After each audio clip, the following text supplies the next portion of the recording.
Battle of Horseshoe Bend is remembered as a significant moment in American Indian history. It highlights the resistance of indigenous peoples to American expansion and the profound impact of military conflict on Native American communities. The battle site is now preserved as the Horseshoe Bend National Military Park, serving as a reminder of the courage and resilience of the Creek Nation and the complex history of the United States. With renewed determination, Kime returned to his village and rallied his warriors. He shared the vision and the spirit's message, instilling courage and unity among his people. They prepared for the inevitable battle, using their intimate knowledge of the land to plan their defense. When the settlers launched their attack, Kime and his warriors were ready.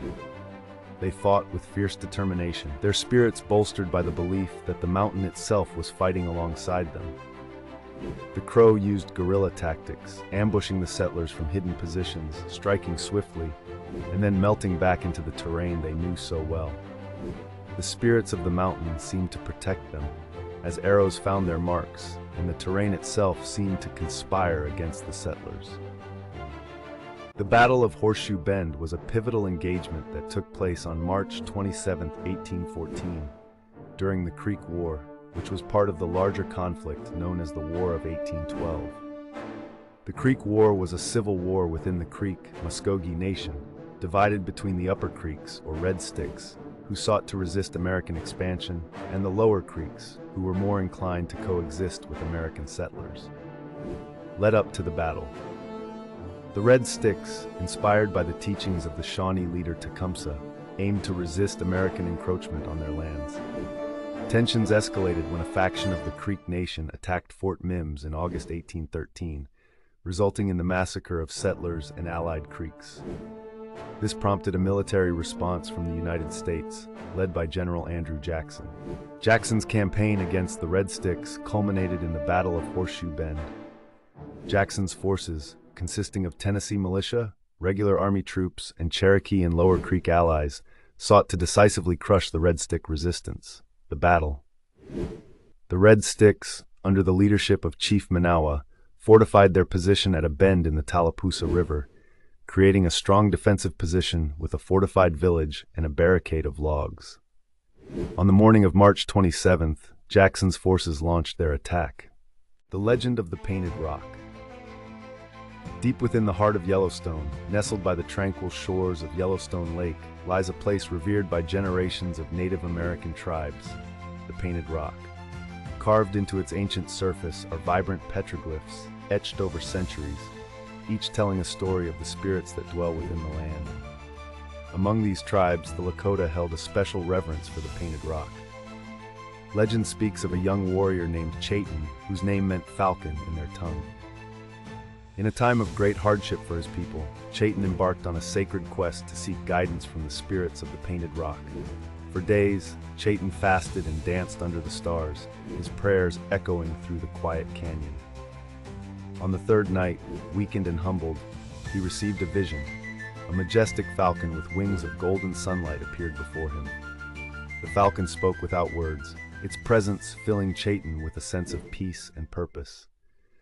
Returning to his village, Chayton shared the wisdom bestowed upon him by the Painted Rock. He guided his people with newfound strength and clarity, leading them through challenges with courage and resolve. The petroglyphs at the Painted Rock continued to whisper stories of hope and resilience to all who visited, reminding them of the sacred bond between the land, the spirits, and the people who call it home. Today, as visitors gaze upon the ancient carvings of the Painted Rock, they feel the enduring presence of Chayton and the falcon spirit. It stands as a testament to the spiritual heritage and profound whiz. The Battle of Sand Creek, also known as the Sand Creek Massacre, occurred on November 29, 1864, in southeastern Colorado Territory. It was a tragic and controversial event involving the Colorado Volunteer Cavalry and a village of Cheyenne and Arapaho Native Americans. Led by Colonel John Chivington, the Colorado Volunteers attacked the peaceful encampment of Chief Black Kettle, believing they were retaliating against hostile Native American forces. However, the majority of those at the camp were women, children, and elderly individuals who posed no threat. The soldiers proceeded to massacre around 200 Cheyenne and Arapaho, including many who were mutilated and scalped. The Sand Creek Massacre became a symbol of the brutal treatment of Native Americans during the westward expansion of the United States. It sparked outrage and condemnation, even within the U.S. government, and led to congressional investigations. Despite attempts to justify the attack as a necessary military action, it remains one of the darkest chapters in American history, and a poignant reminder of the injustices suffered by Native American tribes during this period. James Armistead was an enslaved African American who volunteered to join the Continental Army under the command of General Marquis de Lafayette. Given his knowledge of the local terrain and his ability to blend in, Armistead was assigned to work as a spy. He was able to infiltrate British lines, posing as a runaway slave seeking freedom with the British, who had promised freedom to slaves who joined their cause. Once behind enemy lines, Armistead gained the trust of British General Cornwallis and was employed to spy on the Americans, all the while relaying critical information back to Lafayette. He provided detailed intelligence on British troop movements and strategies, which played a pivotal role in the American victory at the Battle of Yorktown in 1781. The Battle of Yorktown was the last major battle of the Revolutionary War, leading to the eventual British surrender and the end of the conflict. Armistead's intelligence work allowed the Continental Army to effectively trap Cornwallis's forces, cutting off their escape routes and securing the victory. After the war, Armistead petitioned for his freedom, supported by General Lafayette. In 1787, the Virginia General Assembly granted his request, and he was freed. In gratitude to Lafayette, he adopted the general's surname, becoming James Armistead Lafayette. James Armistead Lafayette's story is a remarkable example of bravery and cunning, demonstrating how an enslaved individual made a significant impact on the course of American history. Jackson's strategy involved a two-pronged assault. While part of his force, including the Cherokee allies, crossed the river to attack from the rear, Jackson led a frontal assault on the barricade. The fighting was intense and brutal, with the Red Sticks putting up fierce resistance. However, the overwhelming numbers and firepower of Jack's forces eventually breached the defenses. The battle resulted in a decisive victory for Jackson. Over 800 Red Stick warriors were killed, and their village was destroyed. This defeat effectively ended the Red Stick resistance and marked a turning point in the Creek War. Aftermath and consequences. The Battle of Horseshoe Bend had far-reaching consequences. Following the battle, the Creek Nation was forced to sign the Treaty of Fort Jackson in August 1814. Under the terms of the treaty, the Creeks ceded over 20 million acres of land, which constituted much of present-day Alabama and Georgia, to the United States. For Andrew Jackson, the victory at Horseshoe Bend boosted his national reputation and set the stage for his later military and political career, ultimately leading to his election as the 7th President of the United States. For the Creek Nation, the battle and subsequent treaty were devastating. The loss of their land and the internal divisions within the tribe weakened their ability to resist further American expansion. The battle also marked the beginning of a series of removals and relocations of Native American tribes, culminating in the infamous Trail of Tears in the 1830s. The Comanche, known as fierce warriors and skilled horsemen, played a dominant role in the southern plains during the 18th and 19th centuries. Their war raids were both a means of survival and a strategy to maintain their dominance over vast territories. One notable period of Comanche raiding occurred in the early 19th century. The Comanche would often launch lightning-fast raids on settlements in Texas and northern Mexico. These raids were well-planned and executed with precision, utilizing their exceptional horsemanship and knowledge of the terrain. In 1836, the Comanche conducted one of their most famous raids, known as the Great Raid of 1840. Leading a coalition of tribes, including the Kiowa, they attacked settlements stretching from Texas to the coast. The raid was a response to escalating conflicts with settlers and the Mexican government. The Comanche warriors targeted livestock, provisions, and captives, which they would then trade or ransom. The sheer speed and ferocity of these raids struck fear into the hearts of settlers and soldiers alike.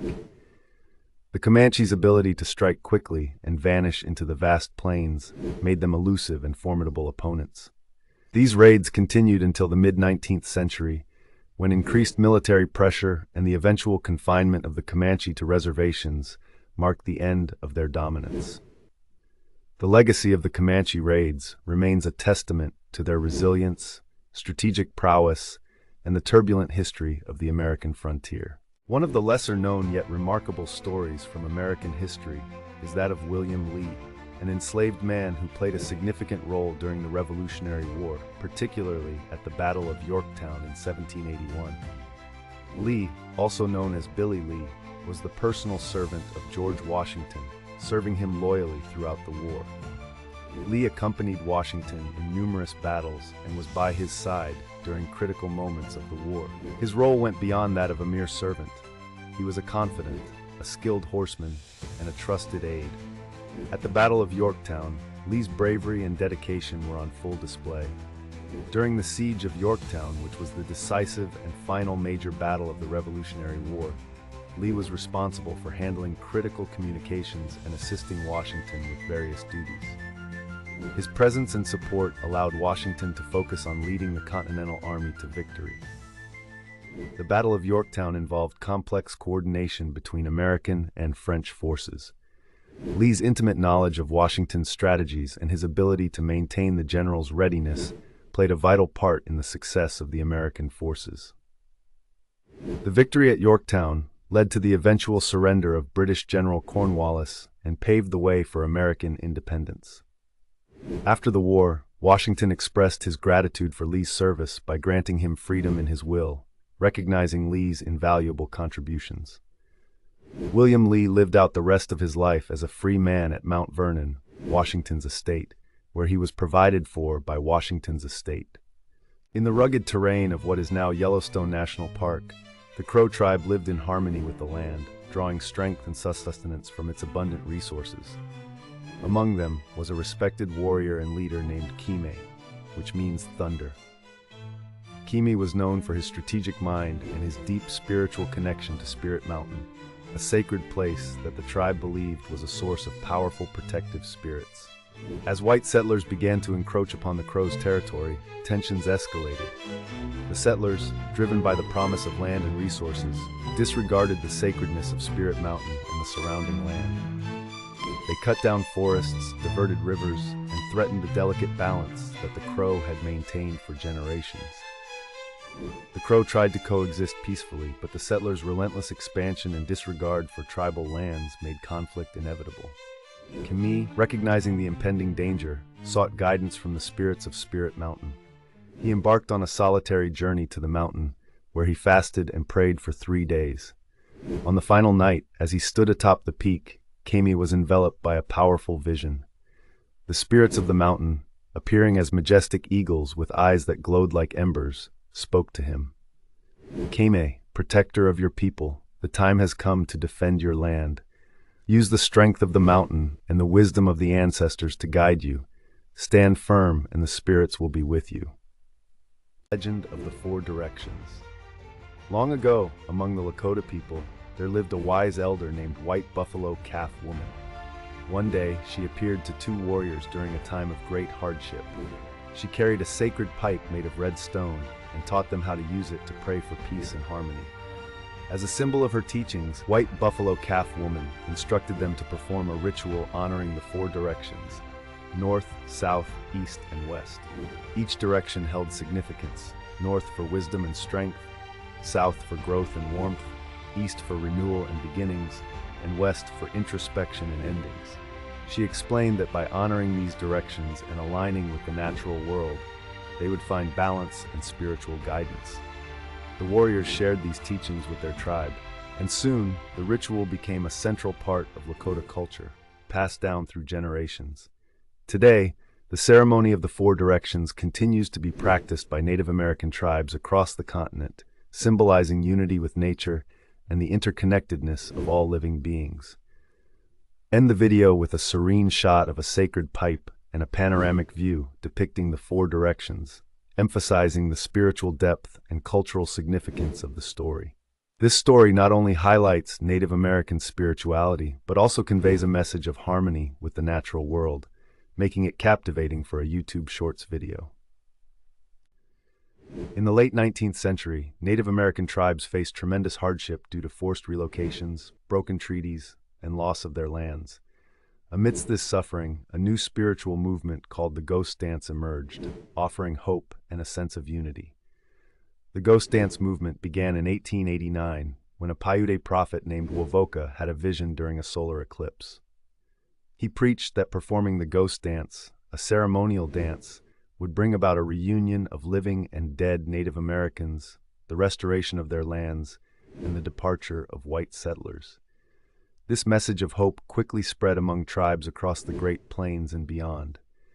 Many Native American tribes, including the Lakota Sioux, adopted the Ghost Dance. However, the movement alarmed the U.S. government, which saw it as a potential threat to their control. Tensions escalated, leading to the tragic Wounded Knee Massacre on December 29, 1890. U.S. soldiers killed approximately 150 to 300 Lakota men, women, and children, effectively ending the Ghost Dance movement. Despite its tragic end, the Ghost Dance remains a powerful symbol of Native American resilience, spirituality, and resistance against oppression. It reflects their enduring hope for justice and the reclamation of their cultural heritage. Pocahontas and the Jamestown Settlement, a tale of peace and diplomacy. In the early 1600s, the English established the Jamestown colony in what is now Virginia. Relations between the settlers and the indigenous Powhatan Confederacy were initially tense and fraught with conflict. Amidst this turmoil, the story of Pocahontas, a Powhatan woman, stands out as a remarkable tale of peace and diplomacy.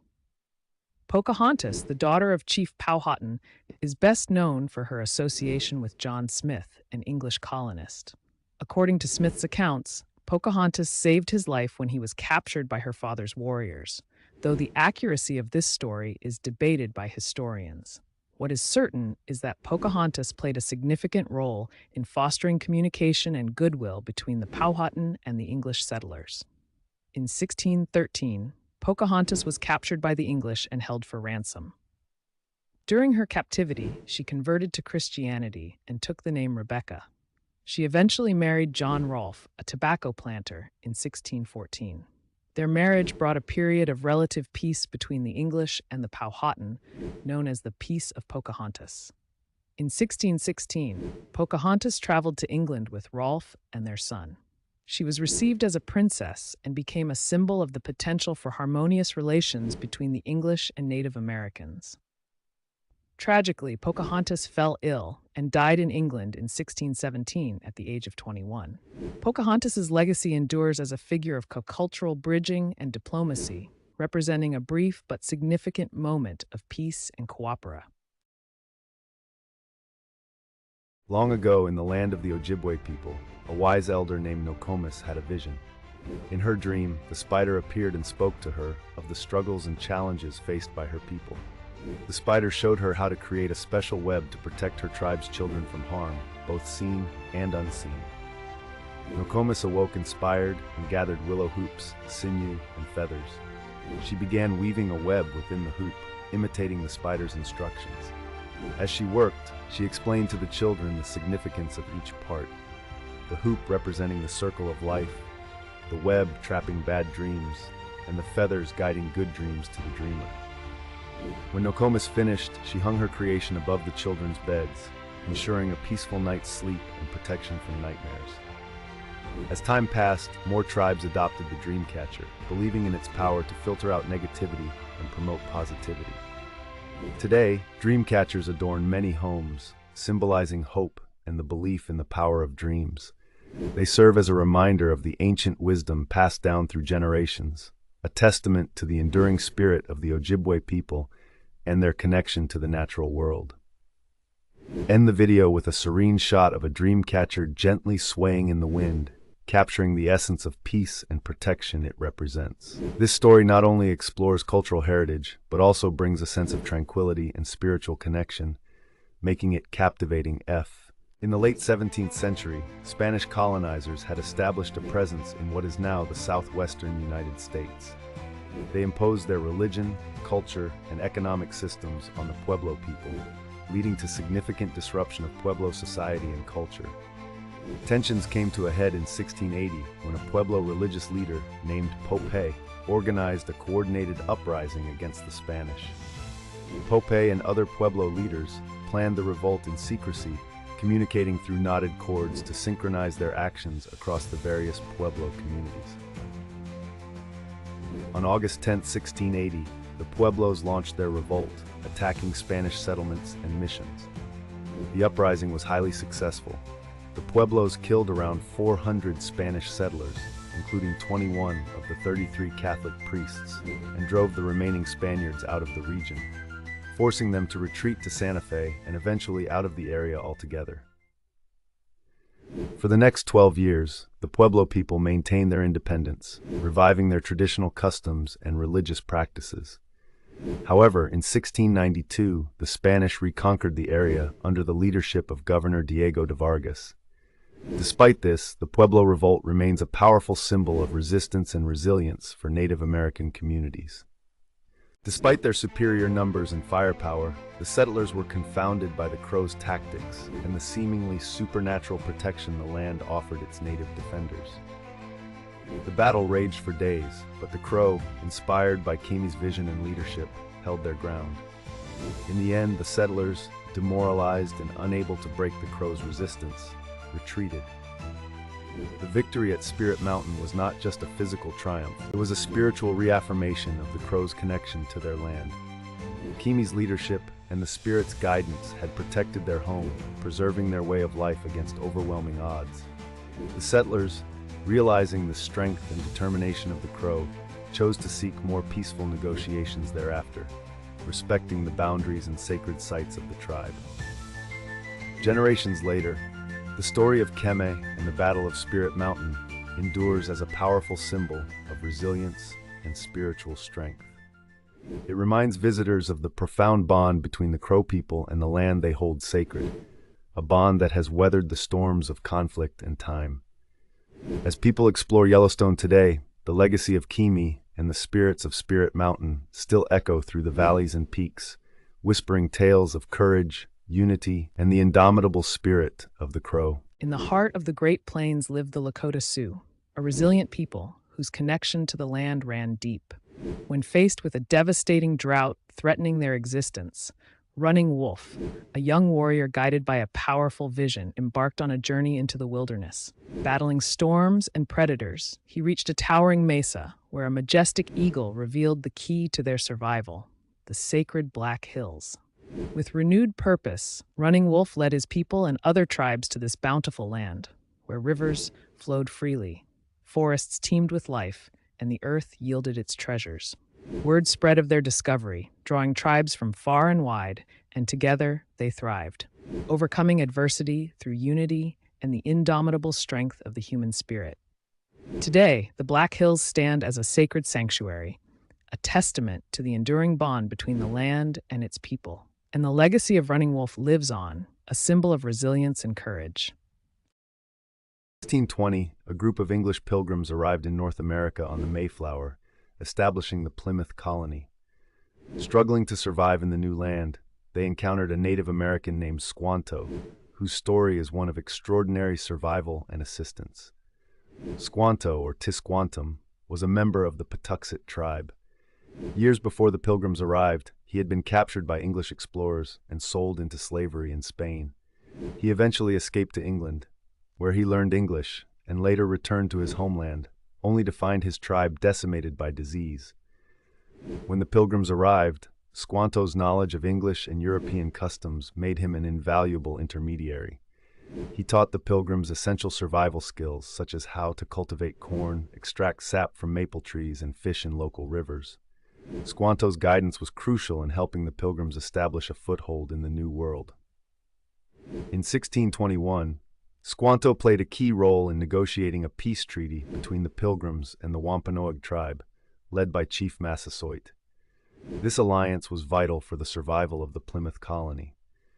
Squanto's remarkable life, marked by resilience and adaptability, highlights the important role he played in the early interactions between Native Americans and European settlers, ultimately contributing to the Pilgrims' survival and the establishment of one of the first successful colonies in America.